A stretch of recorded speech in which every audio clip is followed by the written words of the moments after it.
Ronaldo কি তোমাদের বউ খাই দিছে? আমি বার্নার্দো সিলভা, ব্রুনো ফার্নান্ডেস আর ক্যান্সেলোকে বলতেছি। মানে তোমাদের দেশের সবচেয়ে বড় ফুটবল প্লেয়ার আর তার সাথে এরকম আচরণ কেন ভাই? 100 একর জায়গা আছে, ওপেন স্পেস, বাট এরা রোনালদোকে পাস দিবে না। এরা নিজেদের মতন খেলবে, নিজেরাই পাস দিবে, নিজেরাই শট দিবে, আমরা আমাদের মতন খেলবো, কার বাপের কি, এরকম একটা অ্যাটিটিউড। আর এই আমরা অ্যাটিটিউডটাই পর্তুগালকে ডুবাবে। আর এইভাবে পর্তুগাল কোনোদিন ইউরো জিততে পারবে না।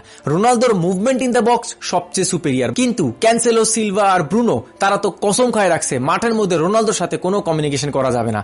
আর তাদের কোচ রবার্টো মার্টিনেজ, তার তো কলিজাই নাই এরকম টিম ম্যানেজ করার। এখানে যদি পেপ, অ্যাঞ্চেলোটি, ক্লপ এরা থাকতো, এদের কিভাবে শায়েস্তা করতে হয় দেখাই দিত।